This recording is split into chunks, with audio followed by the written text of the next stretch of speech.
O amor é amaldiçoado pela monogamia? Olha, é uma pergunta interessante essa. Amaldiçoado, quer dizer, a monogamia faz mal ao amor? Veja, do ponto de vista evolucionário, que eu tenho muito em conta, o darwinismo, quem me segue há muito tempo sabe disso, a monogamia parece ser uma solução evolucionária, monogamia seriada, como se fala, não a monogamia do tipo até que a morte o separe, né? Que se torna mais complicada quando as pessoas começam a viver mais tempo e começam a ter mais opções de modos de vida, né? E de escolhas, principalmente quando não tem filhos, então os casamentos tendem a ser mais solúveis em água, ainda mais. Independente disso, do ponto de vista da monogamia seriada evolucionária, quer dizer, a monogamia é provavelmente um arranjo para se resolver um problema da lida com a prole, tá? Por quê? Porque a prole humana, ela é muito frágil quando nasce. Demora muito para aprender a pôr em funcionamento o cérebro, o corpo, a sincronia psicossomática, muscular, tá todo esse rolo. Como a gente sabe, a gente nasce muito prematuro nisso. E no ambiente de sobrevivência, portanto, nós somos uma espécie que dependemos de um alto investimento parental, tá?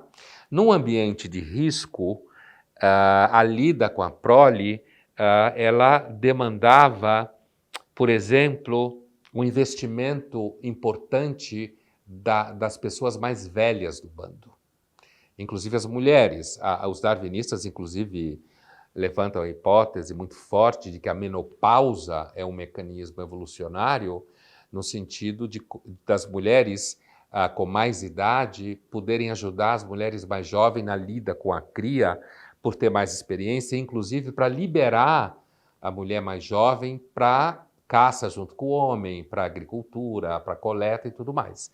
Portanto, as avós e os avós também provavelmente lidavam muito com as crianças. Então, a monogamia seriada, ela é provavelmente uma evolução da espécie no sentido de assegurar os vínculos reprodutivos, porque as mulheres, elas sabem que os filhos são delas, por razões óbvias. Os homens não. E essa história de DNA não adianta, né? Porque se um cara pedir o DNA do filho, a relação já acabou, né?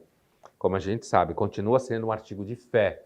O investimento masculino na prole depende da certeza que ele tem e o seu núcleo familiar de origem tem de que o filho é dele. E, portanto, a monogamia seriada é muito provavelmente, isso não é uma impressão minha, isso está em literatura evolucionária consistente, por exemplo, muitos livros, o livro do Weinstein sobre a vida dos caçadores-coletores, então mostra isso muito bem, assim como outros livros, né, evolucionários que falam da experiência pré-histórica, assim, é inclusive uma forma de diminuição de violência interna, né? No sentido de que os homens, sabendo que a prole é deles, inclusive eles investiam mais no cuidado dessa prole, porque ele sabia que era dele. E ele acabar cuidando de uma prole que não era dele, eu sei que outro dia numa discussão alguém falou assim, não, paternidade é quem cuida. Isso é outra coisa. Isso é um cara que se apaixona por uma mulher, ela tem um filho pequeno e ele investe nesse filho por causa da mulher. Então, o investimento masculino no filho depende muito da mulher. Depende muito do investimento nele, dele e na mulher. Então, a monogamia seriada é muito provavelmente um arranjo evolucionário para acomodar o investimento do homem na mulher e, portanto, naqueles filhos que ela gera com o que ele assume sendo com ele, certo? Então a coisa é mais complicada do que o debatezinho feminista gostaria que fosse, né? O que não significa que o homem não pode assumir o filho de uma mulher, porque ele se apaixonou por ela. É muito diferente dele descobrir que o filho que ele achou que era dele não é dele. São duas coisas diferentes, né? Um é um processo afetivo de investimento, o outro é um processo traumático de confiança.